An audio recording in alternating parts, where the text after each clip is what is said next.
O conceito de natureza proposto por Scotus é bastante diferente do da compreensão aristotélico-tomista. Scotus não faz nenhuma referência à natureza do agente interpretada teleologicamente. Esse aspecto da concepção escotista está intimamente ligado à sua distintiva concepção da ação e do querer, com uma concepção revisada da bondade moral e com pressuposições epistemológicas específicas acerca da ética como um todo. Scotus entende as ações voluntárias como praxis em um sentido específico que, conforme ele explicitamente declara, difere fundamentalmente do entendimento aristotélico da ação. Enquanto Aristóteles entende as ações como movimentos naturais simples, motio simplex naturalis, Scotus as entende como atos de vontade que, em seus aspectos moralmente relevantes, são naturalmente capazes de serem determinados por um ato de entendimento intelectual. A diferença decisiva entre as duas concepções está no fato de Scotus localizar a origem das ações em um poder da vontade de agir livremente, ao passo que a concepção aristotélica liga as ações à atividade cooperativa do intelecto com um poder apetitivo que funciona naturalmente. Para Scotus, ações não são produzidas por um apetite natural teleologicamente constituído, que é determinado por seu fim inerente, mas, antes, atos de uma potência livre que não almeja fins naturais, mas objetos de ação apresentados a ela pelo intelecto. Esses objetos não recaem sobre a vontade como causas finais, já que somente a própria vontade, entendida como causa eficiente, é responsável pela ação. O intelecto entra no jogo como causa parcial que motiva, mas, no fim, não determina a vontade a determinar as ações. Assim, a vontade é a causa da ação em um sentido mais fundamental, causa principalior. Essa forma de entender a atividade cooperativa da vontade e do intelecto, frequentemente mal compreendida, não implica nem o determinismo intelectual, nem um voluntarismo que destrói a racionalidade da ação, pela razão de que não ignora os modos característicos da ação do intelecto e da vontade, mas, em vez disso, limita-os a seus respectivos domínios. O intelecto age naturalmente, isto é, ele necessariamente conhece aqueles objetos aos quais a atenção se dirige, e tal necessidade vale tanto para o exercício de seu ato como para o conteúdo de sua cognição. A vontade, diferentemente, age de maneira contingente, de modo que ela é livre, tanto em relação ao exercício de seu ato, como em relação ao objeto de seu querer. O intelecto conhece um objeto possível de ação que não precisa ter nenhuma relação particular com o apetite do agente.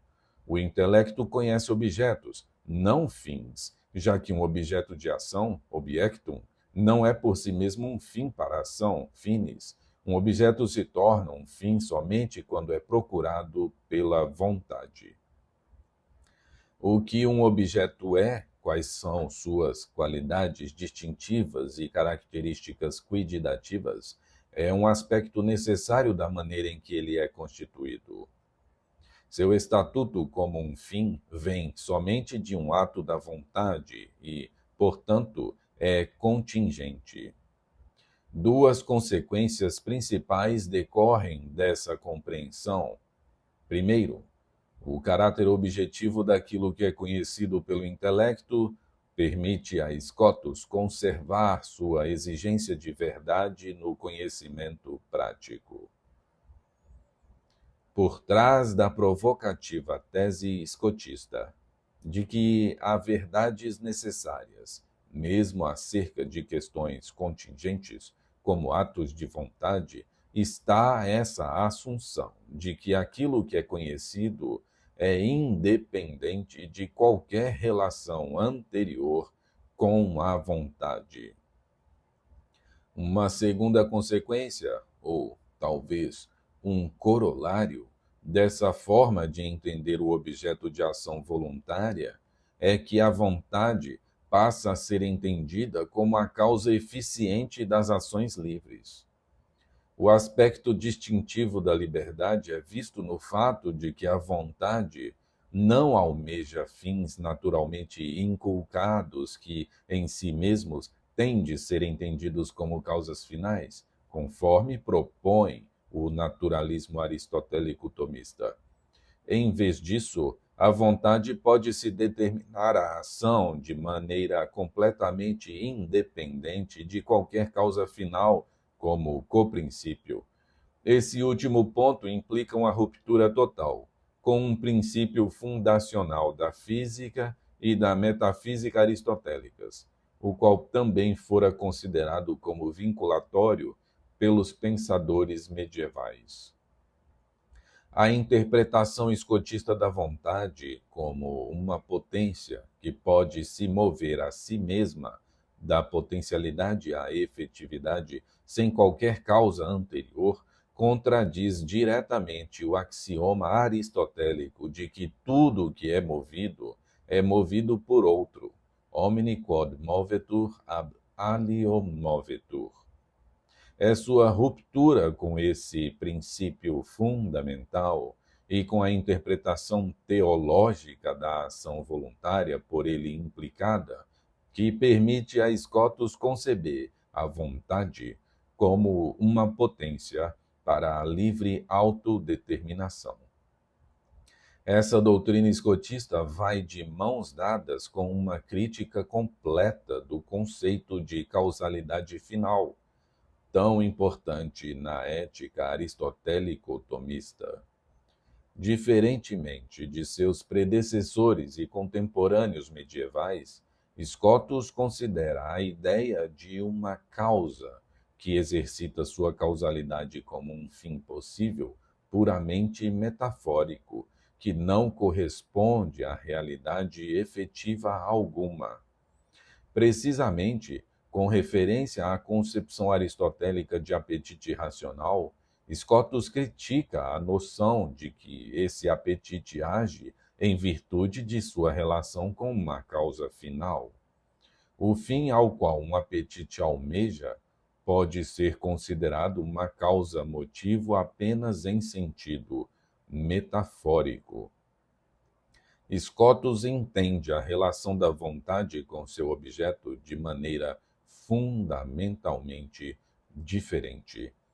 Diversamente da potência intelectual que é necessitada para agir com assentimento pelo caráter evidente de seus objetos, não há objeto que determine a vontade a agir. Seu assentimento é dado livremente. Não importa qual grau de bondade um dado objeto possua. São Tomás entende a relação de um apetite racional para com seu fim como se determinasse a vontade por uma necessidade natural, necessitas naturalis, de modo que a vontade necessariamente adere a seu fim último, a felicidade, tão bem quanto a quaisquer bens que necessariamente estejam ligados à felicidade.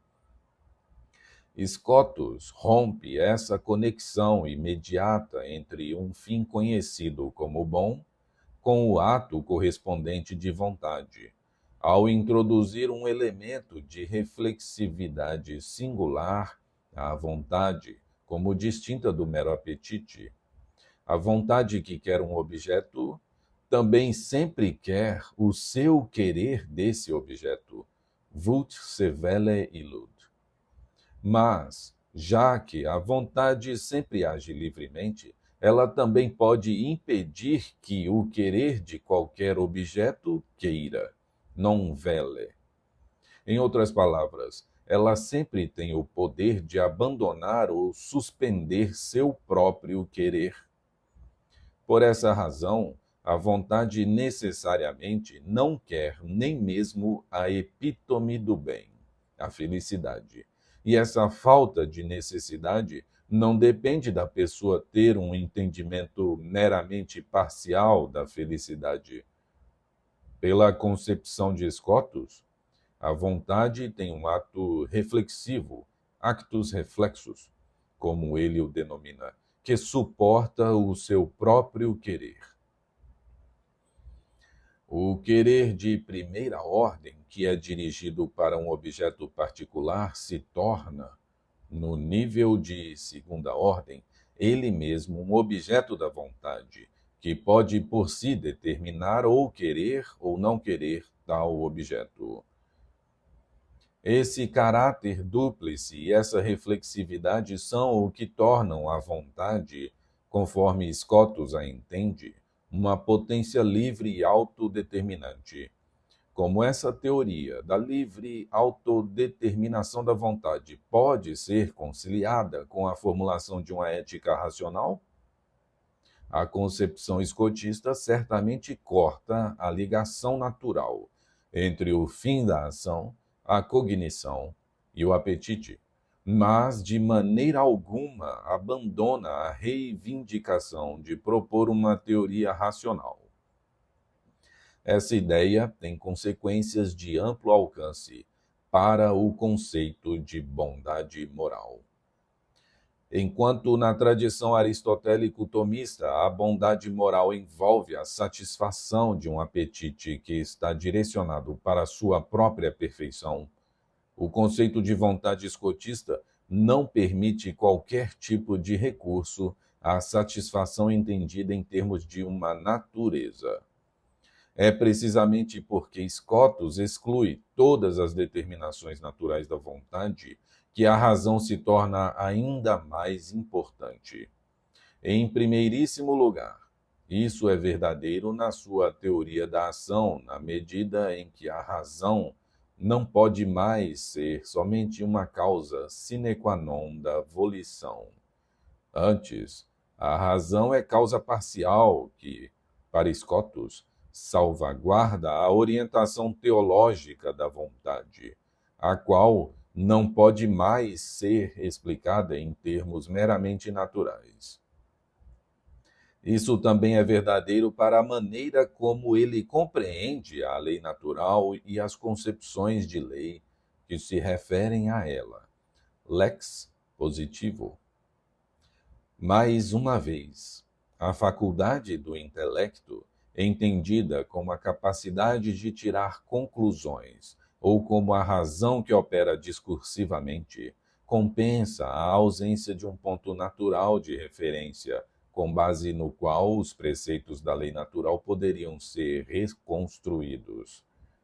Nessa explicação, a razão aparece como uma potência natural dos seres humanos, que pode exercer a sua atividade sem depender exclusivamente da revelação divina. A teoria escotista da vontade, portanto, não leva nem ao abandono da ética racional, nem à destruição de seu caráter filosófico,